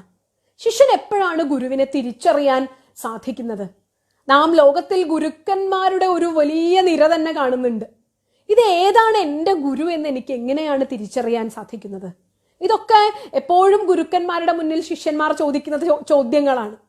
ശ്രീരാമകൃഷ്ണ വചനാമൃതം നാം ഓരോ ആവർത്തി വായിക്കുമ്പോഴും ഇതിന്റെ ഉത്തരം നമുക്ക് പലപ്പോഴായി വ്യക്തമായിക്കൊണ്ടിരിക്കും. എങ്ങനെയാണ് ശിഷ്യൻ ഗുരുവിനെ പ്രാപിക്കേണ്ടത്? എങ്ങനെയാണ് ശിഷ്യത്വം ഉണ്ടാവുന്നത്? എങ്ങനെയാണ് ഗുരുവിനെ തിരിച്ചറിയുന്നത്? ഇവിടെ ശിഷ്യനെ പറ്റി നമ്മുടെ ശാസ്ത്രങ്ങളിൽ പറയുന്ന ഒരാശയം പ്രദീപ്ത ശിരാ ജലരാശിമിവ എന്നാണ്. ശിഷ്യൻ എങ്ങനെയായിരിക്കുമെന്നറിയോ? ഈ ലോകത്തിന്റെ ജീവിതത്തിന്റെ കഠിനയാതനകളിൽപ്പെട്ട് ജീവിതം നൽകുന്ന ചാട്ടവാറടികളേറ്റ്, ജീവിതം നൽകുന്ന ജീവിതത്തിൻ്റെ സങ്കീർണതകളിൽപ്പെട്ട്, ജീവിതത്തിൻ്റെ ആകുലതകളിൽപ്പെട്ട്, ജനനമരണ സംസാര അനലസന്തപ്ത, ജനനമരണങ്ങളിൽപ്പെട്ട് തലയ്ക്ക് തീപിടിച്ചിരിക്കുന്ന ഒരവസ്ഥയുണ്ട് മനുഷ്യന്. എന്തു ചെയ്യണമെന്നറിയാതെ, എങ്ങനെ മുന്നോട്ട് പോകണമെന്നറിയാതെ തലയ്ക്ക് തീപിടിച്ചിരിക്കുന്ന ജീവിതത്തിന്റെ സന്ദിഗ്ധ ഘട്ടങ്ങളിലാണ് ഒരാൾ പ്രദീപ്തശിരാജലരാശിമിവ, തലയ്ക്ക് തീപിടിച്ചവൻ എങ്ങനെയാണോ വെള്ളത്തിലേക്ക്, ജലത്തിലേക്ക് ഓടിപ്പോകുന്നത്, ജലാശയത്തെ എങ്ങനെയാണോ ആശ്രയിക്കുന്നത്, ഇതുപോലെയാവണം ശിഷ്യൻ ഗുരുവിനെ ആശ്രയിക്കേണ്ടത്. എന്ന് വെച്ചാൽ ഉള്ളിലെ തീവ്രമായ വേദനകളിൽ ശാന്തി തേടിയാവാം പലപ്പോഴും നമ്മൾ ഗുരുവിനെ ആശ്രയിക്കുന്നത്. ഞാൻ നേരത്തെ സൂചിപ്പിച്ചതുപോലെ ഒരു മനുഷ്യൻ, അറിഞ്ഞ ഒരാൾ ജീവിതത്തിന്റെ ലക്ഷ്യം എന്താണ് എന്ന്, ജീവിതത്തിന്റെ കല എന്താണ് എന്ന് അമ്മ എപ്പോഴും പറയുന്ന ഒരു ഉദാഹരണമുണ്ട്. സദ്ഗുരുമാതാ അമൃതാനന്ദമയി ദേവി അമ്മ എപ്പോഴും പറയുന്ന ഒരു ഉദാഹരണമുണ്ട്. നീന്തൽ പഠിച്ച ഒരാൾക്ക് സമുദ്രത്തിന്റെ എല്ലാ കയറ്റിറക്കങ്ങളിലും സുഖമായി നീന്തി ആസ്വദിക്കാൻ പറ്റും. പക്ഷെ നീന്തൽ അറിയാത്ത ഒരാൾ അവിടെ ചെന്നാൽ കഷ്ടപ്പെട്ടു പോവുകയുള്ളൂ. അപ്പൊ ജീവിതം പലപ്പോഴും ഏൽപ്പിക്കുന്ന പ്രഹരങ്ങൾ എങ്ങനെ ജീവിക്കണമെന്നറിയാത്തത് കൊണ്ട് നാം മനസ്സിലാകാതെ പോകുന്നുണ്ട്. അങ്ങനെ എങ്ങനെ ജീവിക്കണമെന്നറിയാതെ ജീവിതത്തിന്റെ സങ്കീർണതകളിൽപ്പെട്ട് തകർന്ന ഒരു മനുഷ്യൻ ജീവിതത്തിന്റെ എല്ലാ സാധ്യതകളെയും തിരിച്ചറിഞ്ഞ ഒരു അതീതനായ മനുഷ്യന്റെ മുന്നിൽ നടത്തുന്ന സമർപ്പണമാണ്, ചേർത്ത് പിടിക്കുകയാണ് ഗുരു. നാം ഭഗവത്ഗീത ഉപദേശിക്കുന്ന കൃഷ്ണനെ കാണുന്നുണ്ട്. അതിനു മുൻപ് അവർ സഖാക്കളെ പോലെ നടന്നിരുന്നവരാണ് കൃഷ്ണനും അർജുനനും. സഖേതിമത്വ, ഏറ്റവും ഹൃദയസ്പർശിയായ ഒരു ബന്ധമായിരുന്നു അവരുടെ രണ്ടുപേരുടെയും. ഒരുമിച്ച് നടന്നിരുന്നവർ, കൂട്ടായി കളി പറഞ്ഞു നടന്നിരുന്നവർ. പക്ഷേ ജീവിതത്തിന്റെ രസമറിഞ്ഞയാളായിരുന്നു, ജീവിതത്തിന്റെ രാസവിദ്യ അറിഞ്ഞയാളായിരുന്നു കൃഷ്ണൻ എന്ന വ്യക്തി. കൂടെ നടക്കുന്ന അർജുനൻ അത് അറിയുമായിരുന്നില്ല. പക്ഷേ ജീവിതത്തിൽ ഒരു സങ്കീർണ ഘട്ടം വന്നപ്പോൾ യുധിഷ്ഠിരന് ഇത് പ്രശ്നമായിരുന്നില്ല, ഭീമൻ ഇതൊട്ടും പ്രശ്നമായിരുന്നില്ല യുദ്ധം. ദുര്യോധനന് അത്ര പോലും യുദ്ധം പ്രശ്നമായിരുന്നില്ല. സംഘട്ടനം മുഴുവനും അർജുനന്റെ ഉള്ളിലായിരുന്നു. എന്തു ചെയ്യണം, ഡിലമ മുഴുവനും അർജുനന്റെ ഉള്ളിലായിരുന്നു. ഈ സങ്കീർണ ഘട്ടത്തിൽ, ജീവിതത്തിന്റെ ഒരു നിർണായക ഘട്ടത്തിൽ പെട്ടുപോകുന്ന ഒരു മനുഷ്യന് ആശ്രയിക്കാവുന്ന ഒരു സാന്നിധ്യമുണ്ട് എന്ന തിരിച്ചറിവ് അയാൾക്ക് നൽകുന്നത് വലിയ ആത്മവിശ്വാസമായിരിക്കും. കൃഷ്ണനിലെ ഗുരുവിനെ അർജുനൻ തിരിച്ചറിയുന്നത് താൻ ഒരു സങ്കീർണ ഘട്ടത്തിൽ പെട്ടുപോയപ്പോഴാണ്. താൻ തലയ്ക്ക് തീപിടിച്ചവനെ പോലെ, പ്രദീപ്ത ശിര എന്ന തലയ്ക്ക് തീപിടിച്ചവനെ പോലെ പെട്ടുപോയപ്പോഴാണ് ഒരു ഗുരുവിന്റെ സാന്നിധ്യം ശ്രീകൃഷ്ണനിൽ അർജുനൻ തിരിച്ചറിയുന്നത്. അർജുനനെ ചേർത്ത് പിടിക്കുന്നു കൃഷ്ണൻ. ജീവിതത്തിന്റെ തൻ്റെ കൈത്തുമ്പിലൂടെ ജീവിതത്തിന്റെ രാസവിദ്യ എന്താണെന്ന് പഠിപ്പിച്ചു കൊടുക്കുന്നു. എങ്ങനെ ജീവിക്കണം, എങ്ങനെ അറിഞ്ഞുകൊണ്ട് അനുഭവിക്കണം, എങ്ങനെ അവബോധത്തോടെ ജീവിക്കണം, എങ്ങനെ കരുതലോടെ ജീവിക്കണം എന്ന്, ജീവിതം എന്താണ് എന്ന് അർജുനന് കൃഷ്ണൻ പഠിപ്പിച്ചു കൊടുക്കുന്നു. ഈ ചേർത്തു പിടിക്കലാണ് വാസ്തവത്തിൽ ഗുരു ശിഷ്യനോട് ചെയ്യുന്നത്. കരയരുത്, മാശുച, നീ കരയേണ്ടവനല്ല, നീ സങ്കടപ്പെടേണ്ടവനല്ല, നീ അനന്തമായ ആനന്ദത്തിന്റെ ഉറവിടം നിന്റെ ഉള്ളിലുണ്ട്. അത് തിരിച്ചറിയാൻ വരൂ, ഞാൻ നിന്നെ സഹായിക്കാം. അപ്പോ ജീവിതത്തിന്റെ സാധ്യതയെ അറിഞ്ഞ ഒരാൾ, ജീവിതത്തിൽ കിടന്ന് സങ്കീർണതകൾ പെട്ടുഴലുന്ന ഒരാളെ തിരിച്ചറിഞ്ഞ് അയാളെ തന്നിലേക്ക്, തൻ്റെ തലത്തിലേക്ക് കൊണ്ടുപോവുകയാണ്. ഒരു മനോഹരമായ ഒരു ഇടത്ത് കുറെ മനുഷ്യർ ഒരുമിച്ച് നിൽക്കുകയായിരുന്നു. അപ്പോ അപ്പുറത്ത് ഒരു വലിയ മതിലാണ്. ആ മതിലിന്റെ അപ്പുറത്ത് എന്താണെന്ന് അറിഞ്ഞുകൂടാ ആർക്കും. കുറെ പേര് ആ മതിലിന്റെ മുകളിൽ ചെന്നിട്ട് എങ്ങനെയൊക്കെയോ ഏണി ഉണ്ടാക്കി ആ മതിലിന്റെ മുകളിൽ കുറെ പേർ കയറിയത്രേ. അപ്പൊ താഴെ നിൽക്കുന്നവർ വലിയ കൗതുകത്തോടെ നിൽക്കുകയാണ്. അതിന്റെ മതിലിന്റെ അപ്പുറത്ത് എന്താന്ന് ആർക്കും അറിഞ്ഞൂടാ. അപ്പോ മുകളിൽ കഷ്ടപ്പെട്ട് കയറിയവരൊക്കെ താഴെ നിൽക്കുന്നവരെ തിരിഞ്ഞുപോലും നോക്കാതെ പൊട്ടിച്ചിരിച്ചുകൊണ്ട് ആ മതിലിനപ്പുറത്തേക്ക് എടുത്തു ചാടി. താഴെ നിൽക്കുന്നവർക്ക് വലിയ സങ്കടമായി. കാരണം എന്താണ് അപ്പുറത്ത് എന്ന് അറിഞ്ഞുകൂടാ. എന്തെങ്കിലും വലിയ അത്ഭുതമോ മനോഹരമായ ദൃശ്യമോ ആയിരിക്കും. അല്ലെങ്കിൽ അപ്പുറത്തേക്ക് അവർ തിരിഞ്ഞുപോലും നോക്കാതെ എടുത്തു ചാടില്ലല്ലോ. പൊട്ടിച്ചിരിച്ച് ആനന്ദിച്ച് അവർ അപ്പുറത്തേക്ക് എടുത്തു ചാടുകയാണ്. അവരാരും തിരിച്ചു വരുന്നില്ല. അപ്പോ താഴെ നിൽക്കുന്നവർ ഇവിടെ നിൽക്കുന്നവരോട് പറഞ്ഞു ചട്ടം കെട്ടി, നിങ്ങൾ എങ്ങനെയെങ്കിലും കഷ്ടപ്പെട്ട് ഒരു ദിവസം മുകളിലെത്തിയാൽ ദയവ് ചെയ്തൊന്ന് താഴേക്ക് വന്ന് ഞങ്ങൾക്ക് പറഞ്ഞു തരണേ, അവിടെ എന്താണെന്ന് പറഞ്ഞു തരണേ എന്ന് പറഞ്ഞിരുന്നു. പലരും മുകളിലേക്ക് കയറി, പലരും കഷ്ടപ്പെട്ട് ഏണിയിലൂടെ മുകളിലേക്ക് കയറി. പക്ഷെ അത്ഭുതകരമെന്ന് പറയട്ടെ, മുകളിലേക്ക് കയറിയവരാരും അപ്പുറത്തെ മതിലിന്റെ അപ്പുറത്തുള്ള സൗന്ദര്യം കണ്ട് അങ്ങോട്ട് ചിരിച്ചുകൊണ്ട് എടുത്ത് ചാടിയതല്ലാതെ ആരും തിരിച്ചു വന്നില്ല. പക്ഷേ ഒരാൾ മുകളിലെത്തി, വലിഞ്ഞു കയറി കഷ്ടപ്പെട്ട് കയറി മതിലിന്റെ മുകളിലെത്തി. മനോഹരമായ ആ ദൃശ്യം എന്താണ് എന്ന് കണ്ടു. ഉറക്കെ ആനന്ദിച്ചു ചിരിച്ചു, ആ നിർവൃതി അറിഞ്ഞു. എന്നിട്ട് അയാൾ എന്ത് ചെയ്തെന്നോ? താഴെ സങ്കടത്തിൽപ്പെട്ട് നിൽക്കുന്ന, ദുഃഖത്തിൽപ്പെട്ട് കരഞ്ഞുകൊണ്ട് നിൽക്കുന്ന അനേകരെ നോക്കിയിട്ട് അദ്ദേഹം താഴേക്ക് ഇറങ്ങി വന്നത്രേ.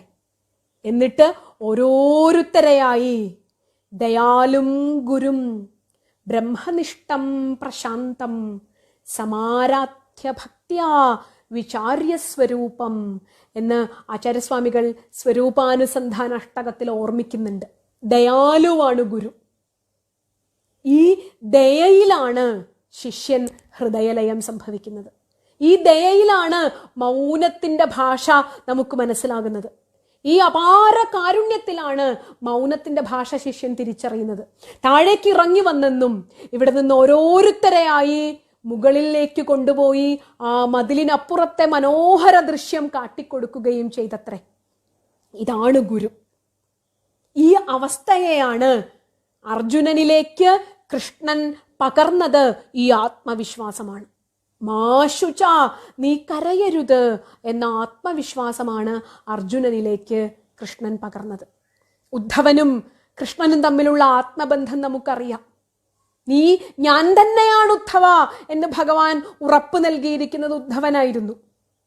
നരനും നാരായണനും എന്ന ഭാരതത്തിന്റെ സനാതനമായ ഈ ഗുരു ശിഷ്യ പാരസ്പര്യത്തെ നമുക്കറിയാം. അപ്പോ ഒരു വ്യക്തിയുടെ ജീവിതത്തിൽ ഉണ്ടായേക്കാവുന്ന ഏറ്റവും ഹൃദയസ്പർശിയായ ബന്ധങ്ങളിലൊന്ന് അത് ഈശ്വരനുമായുണ്ടാകുന്ന ബന്ധം പോലെ തന്നെ ഏറ്റവും മഹത്തരമായ ബന്ധം അറിഞ്ഞ അതീതനായ ജീവിതാനന്ദം രുചിച്ച ഒരാളും ജീവിതത്തിൽ സങ്കീർണതകളിൽ പെട്ടുഴലുന്ന ഒരാളോട് തോന്നുന്ന അപാരമായ കാരുണ്യത്തിന്റെ പേരാണ് ഗുരുഭാവം എന്നത്. ഇതാണ് ഭാരതീയ ഗുരുപരമ്പരയിൽ നാം തിരിച്ചറിയുന്നത്. അപ്പോൾ ചിന്മുദ്ര എന്ന ആശയസംഹിതയിലൂടെയാണ് ദക്ഷിണാമൂർത്തി എന്ന പരമഗുരു ശിഷ്യനോട് സംസാരിച്ചത് എന്ന് പറയുന്നതിലൂടെ തന്നെ ചിന്മുദ്ര അനാദിയായ ജീവബ്രഹ്മ ഐക്യത്തിന്റെ ആ അറിവാണ് ഒരാളെ പൂർണ്ണമായ ആനന്ദത്തിലേക്ക് നയിക്കുന്നത്.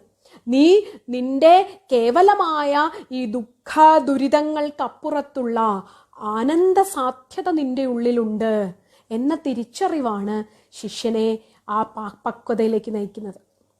ഛാന്തോഗ്യോപനിഷത്തിൽ അതിമനോഹരമായ ഒരു ദൃഷ്ടാന്തം സൂചിപ്പിക്കുന്നുണ്ട്.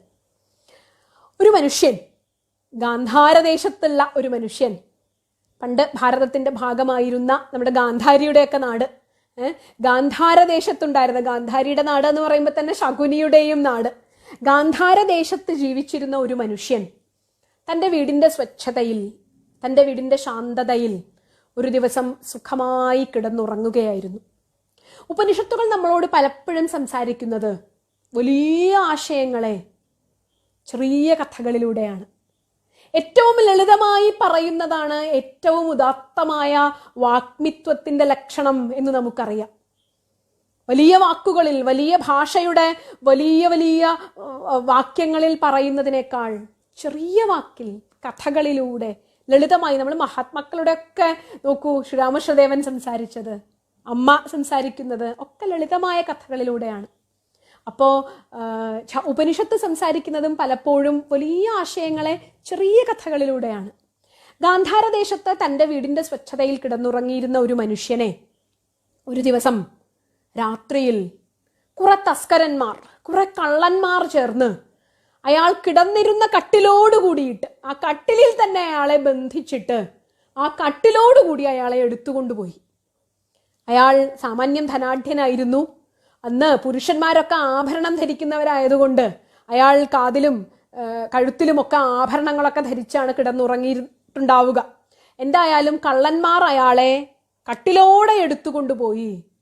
രാത്രി ഏതോ വിജനപ്രദേശത്ത് അയാളുടെ ആഭരണങ്ങളൊക്കെ അഴിച്ചു മാറ്റി, അയാളുടെ വിലപിടിപ്പുള്ള വസ്ത്രങ്ങളൊക്കെ കൊണ്ട്, ആഭരണങ്ങളും കൊണ്ട് കള്ളന്മാർ രക്ഷപ്പെട്ടു. ഈ മനുഷ്യൻ പാവം വീടിന്റെ സുഖമായ സ്വച്ഛതയിൽ കിടന്നുറങ്ങിയ ആളാണ്. പിറ്റേ ദിവസം രാവിലെ എഴുന്നേറ്റ് നോക്കിയപ്പോൾ അയാൾ കിടക്കുന്നത് ഏതോ ഒരു പെരുവഴിയിൽ താൻ കട്ടിലിൽ വരിഞ്ഞു മുറുകിയ അവസ്ഥയിലാണ് അയാൾ പിറ്റേ ദിവസം രാവിലെ എഴുന്നേൽക്കുമ്പോൾ കിടക്കുന്നത്. ഇയാൾ കണ്ണു തുറന്നു, ആകെ ആകുലപ്പെട്ടു. എന്താ സംഭവിച്ചതെന്ന് അറിഞ്ഞൂടാ. അയാൾ ഭയപ്പെട്ട് നിലവിളിക്കുന്നത് കേട്ടിട്ട് കുറെ പേർ അടുത്തു വന്നു. നോക്കുമ്പോൾ അവരുടെ ഭാഷ വേറെയാണ്, അവർ വേറെന്തൊക്കെയോ സംസാരിക്കുന്നു. ആരാണെന്ന് അറിഞ്ഞുകൂടാ.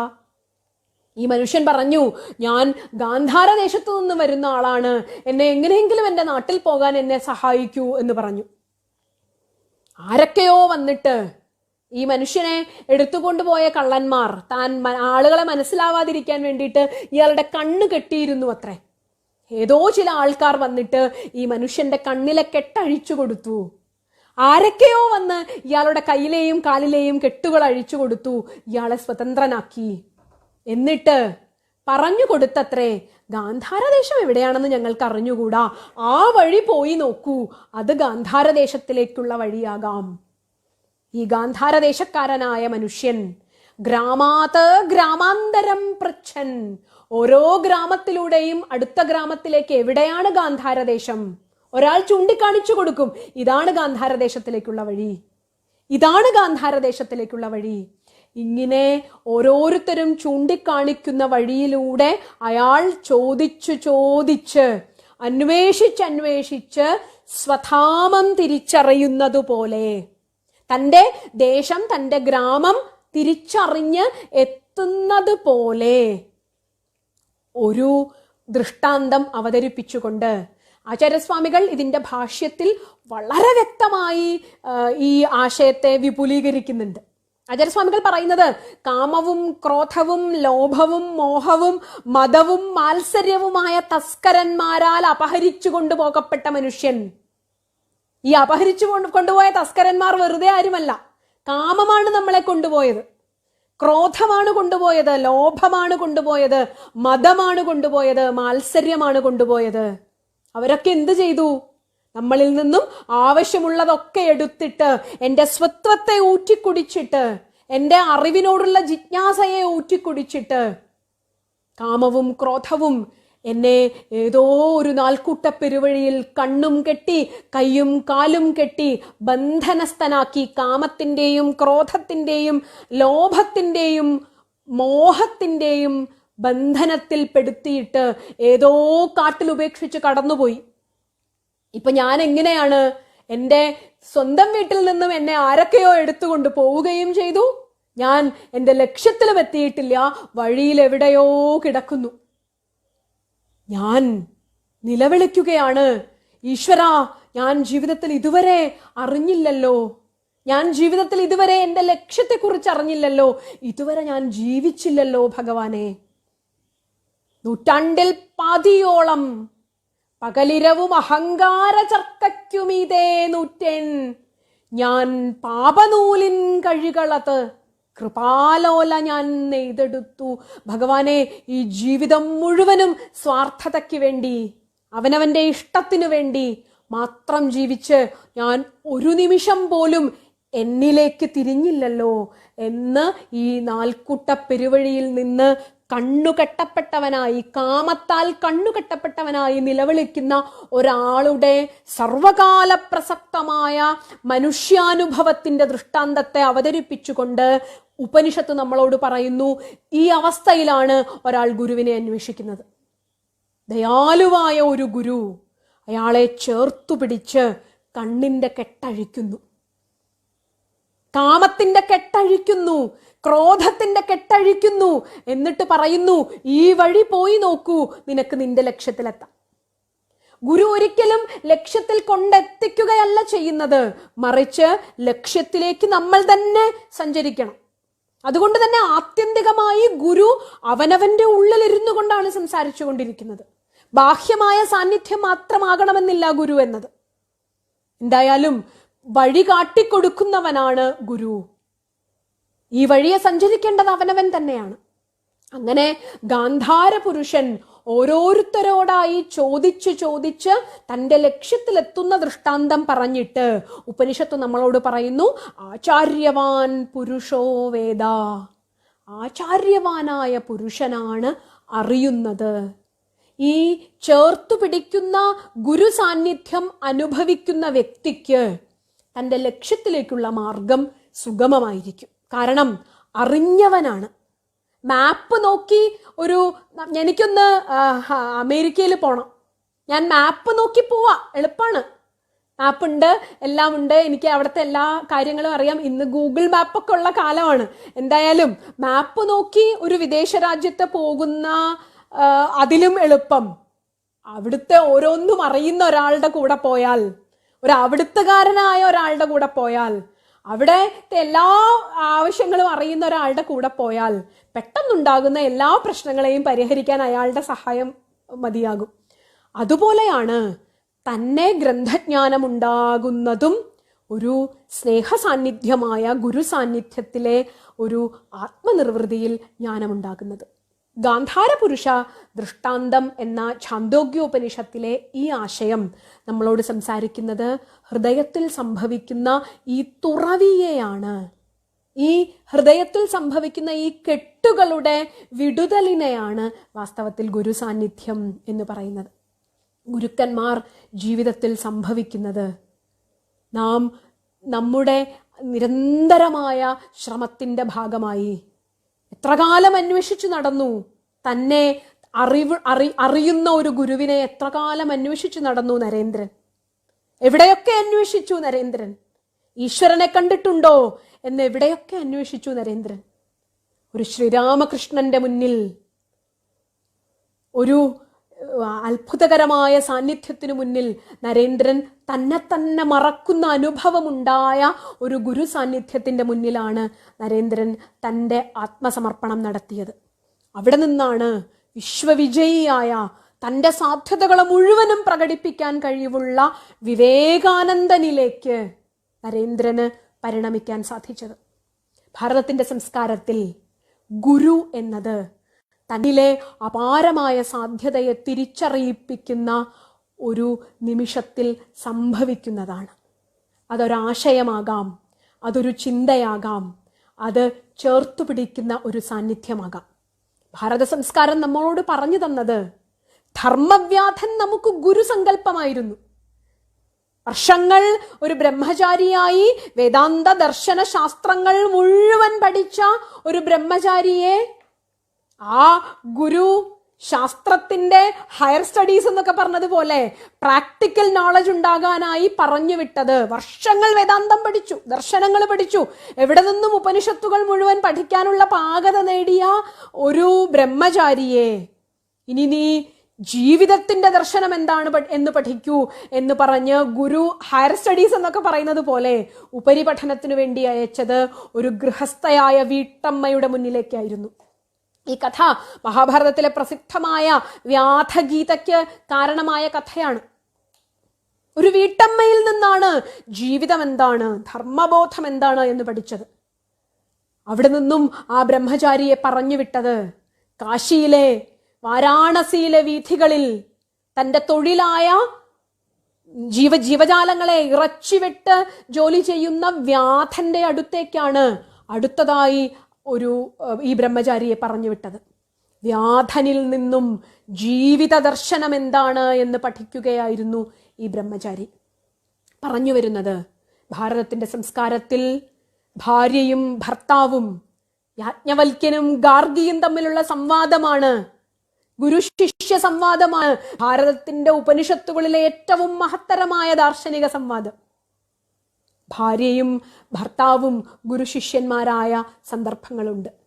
ഭാര്യ തൻ്റെ ഭർത്താവിന് ജ്ഞാനം ഉപദേശിച്ച സന്ദർഭങ്ങളുണ്ട്. കപിലൻ അമ്മയ്ക്ക്, ദേവഹൂതിക്ക് അമ്മയ്ക്ക് ജ്ഞാനം ഉപദേശിച്ച സന്ദർഭങ്ങളുണ്ട്. അച്ഛനും മകനും ഗുരു ശിഷ്യന്മാരായ സന്ദർഭങ്ങളുണ്ട്. പ്രപഞ്ചത്തിൽ നിന്നും ഛാന്തോഗ്യോപനിഷത്തിൽ സത്യകാമൻ ബ്രഹ്മത്തിന്റെ 4 പാദങ്ങളെക്കുറിച്ച് മനസ്സിലാക്കുന്നത് പ്രകൃതിയിൽ നിന്നുമാണ്.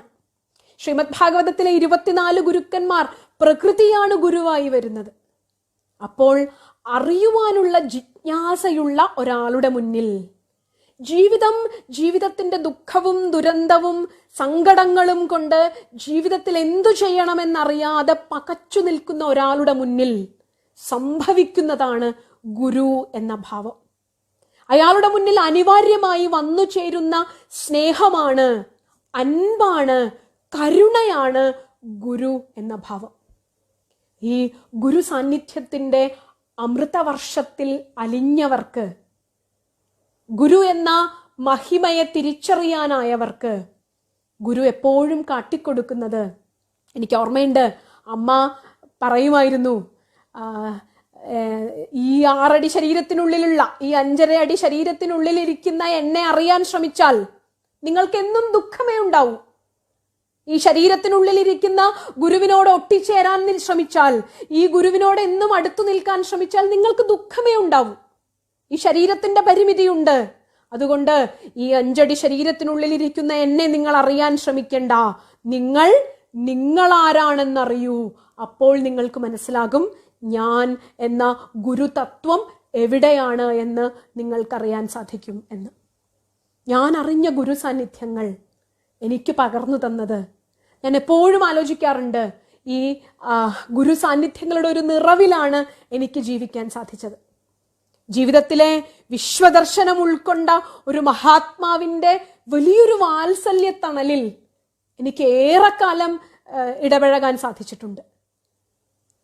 തുറവൂർ വിശ്വംഭരൻ മാഷെ പോലെയുള്ള ഒരു മഹാനായ ആചാര്യന്റെ ആശയഗരിമയുടെ മുന്നിൽ ഒരു കൊച്ചുകുട്ടിയുടെ കൗതുകത്തോടെ ഇരിക്കാൻ എനിക്ക് സാധിച്ചിട്ടുണ്ട്. ഗുരുക്കന്മാർ മുഴുവൻ പറഞ്ഞു തന്നത്, ഗുരു എന്നത് അവനവന്റെ ഉള്ളിലെ, വ്യക്തിപരമായി എനിക്കെപ്പോഴും തോന്നാറുള്ളത്, ശാരീരികമായ സാന്നിധ്യം ഗുരുവിന്റെ ഉള്ളപ്പോൾ നാം അറിയുന്നതിലും എത്രയോ വലുതാണ് ഗുരു എന്ന തത്വം അവനവന്റെ ഉള്ളിൽ അനുഭവിക്കുമ്പോൾ നമുക്കറിയാൻ സാധിക്കുന്നത്. അപ്പൊ ഗുരു ഭൗതികമായ ഒരു ശരീരത്തിൽ നിൽക്കുന്ന വ്യക്തിയാണ് എന്ന് നാം ധരിച്ചാൽ നാം ധാരാളം പരിമിതികൾ അനുഭവിക്കുന്നുണ്ടാകും. പക്ഷേ അതിനപ്പുറത്ത് ഗുരു പ്രപഞ്ചത്തിൽ എല്ലായിടത്തും നിറഞ്ഞു നിൽക്കുന്ന, തൻ്റെ ഉള്ളിലെ തൻ്റെ സാധ്യതയാണ് തൻ്റെ ഗുരു എന്ന് തിരിച്ചറിയുന്ന തലത്തിലേക്ക് ശിഷ്യനെ ഉണർത്തുകയാണ് വാസ്തവത്തിൽ ഗുരു ചെയ്യുന്നത്. അമ്മ പറയുന്ന ഒരു ഉദാഹരണം, ഒരു പോൾ വോൾട്ട് കളിക്കാരൻ്റെ ഉദാഹരണം പറയാറുണ്ട്. ഒരു വടി കൊണ്ട് ഓടിയിട്ട് ആ വടി കുത്തി താഴേക്കിട്ടിട്ടാണ് ചാടുന്നത് അയാൾ ആ മുകളിൽ എത്തിക്കഴിഞ്ഞാൽ വടി പുറത്തേക്ക് കളയും, പിന്നെ സ്വയമാണ് ചാടുന്നത്. അതുപോലെ ശാസ്ത്രവും പഠനവും ഗുരുവും എല്ലാം ലക്ഷ്യത്തിലെത്തുന്നത് വരെ നമ്മെ സഹായിക്കും. അത് കഴിഞ്ഞാൽ നമ്മുടെ യാത്ര നമ്മോട് മാത്രം ചേർന്നിരുന്നു കൊണ്ടുള്ള ഒരു യാത്രയാണ്.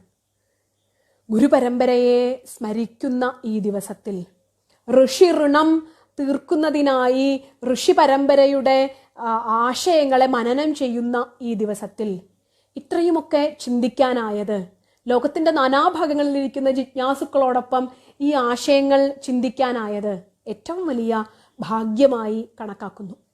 ആചാര്യൻ സ്വയം ആചരിക്കുന്നവനാണ്. സ്വയം ആചരിച്ചുകൊണ്ട് തൻ്റെ കൂടെ നിൽക്കുന്നവരെ ആചരിക്കുവാൻ പ്രേരിപ്പിക്കുന്നവനാണ്. അതുകൊണ്ട് തന്നെ നമുക്ക് ശരിയായ ആചാര്യന്മാരെ തിരിച്ചറിയാം. ശരിയായ ആചാര്യന്മാർ നിസ്വാർത്ഥതയുടെ പ്രതീകങ്ങളായിരിക്കും. പരിപൂർണമായ സ്വാർത്ഥതാനിരാസത്തിന്റെ ജീവനകല സ്വന്തമാക്കിയ ആളായിരിക്കും യഥാർത്ഥ ഗുരു. അങ്ങനെയുള്ള ഒരു ഗുരുവിനെ തേടലാണ്, അങ്ങനെ ഒരു ഗുരുവിനെ തിരിച്ചറിയലാണ്, അങ്ങനെയൊരു ഗുരു സാന്നിധ്യത്തിൽ നിറയലാണ് ഒരു ശിഷ്യന് സംഭവിക്കാവുന്ന ഏറ്റവും വലിയ ആത്മനിർവൃത്തി. അങ്ങനെ ഒരു അനുഭവം നമ്മുടെയൊക്കെ ജീവിതത്തിൽ ഉണ്ടാവട്ടെ എന്നും അവനവനിലേക്ക് അവനവനോട് ചേർന്നിരിക്കുന്ന ഈ ഗുരു സാന്നിധ്യം നമുക്കൊക്കെ കരുത്തു നൽകട്ടെ എന്നും ആഗ്രഹിച്ചുകൊണ്ട് ഭാരതീയ ഗുരുപരമ്പരയെ മുഴുവൻ സ്മരിക്കുന്ന, ഭാരതീയ സംസ്കാരത്തിൻ്റെ ഭാഗമായ എല്ലാ ആചാര്യ പരമ്പരയെയും സ്മരിക്കുന്ന, പലപ്പോഴും നമസ്കാരവും പ്രണാമവും ഒക്കെ പുതിയ കാലത്തിൻ്റെ പുതിയ തലമുറയ്ക്ക് നാം എത്രത്തോളം അവർക്കിത് ഉൾക്കൊള്ളാൻ സാധിക്കുമെന്ന് അറിഞ്ഞുകൂടാ. ഒരു ഗുരുവിൻ്റെ മുന്നിൽ സമർപ്പണത്തിൽ നിന്നും ഉണ്ടാകുന്നതാണ് യഥാർത്ഥ വിനയം. വിനയമുള്ളവനെ ജീവിതത്തിൽ എന്തും, ഏതൊരു വലിയ നേട്ടവും അതിനെ സമീകരിക്കുന്ന ഒരു മനസ്സോടു കൂടിയിട്ട്, ശാന്തമായ മനസ്സോടു കൂടിയിട്ട് ഉൾക്കൊള്ളാൻ ഈ ഗുരുസന്നിധിയിൽ നിന്നും വിനയം ശീലിച്ചവനെ സാധിക്കൂ എന്നുള്ളത് കൊണ്ട് നമുക്ക് ഈ ഗുരുപൂർണിമ ദിവസം ഗുരുപരമ്പരയോട് മുഴുവനുള്ള നമ്മുടെ കടപ്പാട്, ആദരവ് ഒക്കെ സൂചിപ്പിക്കുന്നതിനുള്ള നാം ആചരിക്കുന്ന ഒരു ദിവസമായി ഗുരുപൂർണിമയെ തിരിച്ചറിയാം. വിദ്യാർത്ഥികൾക്ക് ശീലിക്കാവുന്നതാണ് ഗുരുപൂർണിമ തൊട്ടുള്ള കുറച്ച് കാലങ്ങൾ, ഗുരുപൂർണിമയ്ക്ക് ആരംഭിച്ചിട്ട് ഗുരുപൂർണിമ തൊട്ടുള്ള കുറച്ച് കാലങ്ങൾ നമ്മുടെ സംസ്കാരത്തെ സംബന്ധിക്കുന്ന രാമായണവും മഹാഭാരതവും ഒക്കെ നമ്മുടെ ജീവിതത്തെ സംബന്ധിക്കുന്ന ആർഷദർശനങ്ങൾ ഉൾക്കൊള്ളുന്ന കൃതികൾ, അതിൻ്റെ സാധ്യത മനസ്സിലാക്കിക്കൊണ്ട് തിരിച്ചറിയുന്നതിനുള്ള ഒരു സ്വാധ്യായം ആരംഭിക്കാവുന്ന ദിവസമാണ് ഗുരുപൂർണിമ. അങ്ങനെയുള്ള ഒരു സ്വാധ്യായം കൂടി നമുക്ക് ഈ ദിവസം ആരംഭിക്കാം എന്നാഗ്രഹിച്ചുകൊണ്ട് ഭാരതീയ ഗുരുപരമ്പരയെ മുഴുവൻ സ്മരിച്ചുകൊണ്ട് ഈ വാക്കിനും ഈ ചിന്തയ്ക്കും ഒക്കെ പ്രേരകമായ ഒരു വലിയ സാന്നിധ്യങ്ങളെ, സ്നേഹം, കരുതൽ, കരുത്ത് ഒക്കെ നൽകി കൂടെ നടത്തിയ ഗുരു സാന്നിധ്യങ്ങളെ സ്മരിച്ചുകൊണ്ട് ഈ ഗുരുപൂർണിമ ദിനം നമുക്കൊക്കെ ധന്യമായ ഒരു ദിനമാവട്ടെ എന്നും ഇനിയുള്ള ദിവസങ്ങൾ നമുക്ക് ഇതിൻ്റെ കരുത്തിൽ മുന്നോട്ട് പോകുന്നതിനുള്ള ശക്തി ഉണ്ടാകട്ടെ എന്നും പ്രാർത്ഥിച്ചുകൊണ്ട് ഗുരുപരമ്പരയുടെ മുന്നിൽ പ്രണമിക്കുന്നു. എല്ലായിടത്തും ഇരുന്നു കൊണ്ട് അനുഗ്രഹം ചൊരിഞ്ഞ സ്നേഹ സാന്നിധ്യങ്ങൾക്ക് മുന്നിൽ വിനയപൂർവ്വം പ്രണാമങ്ങൾ അർപ്പിക്കുന്നു. നമസ്കാരം.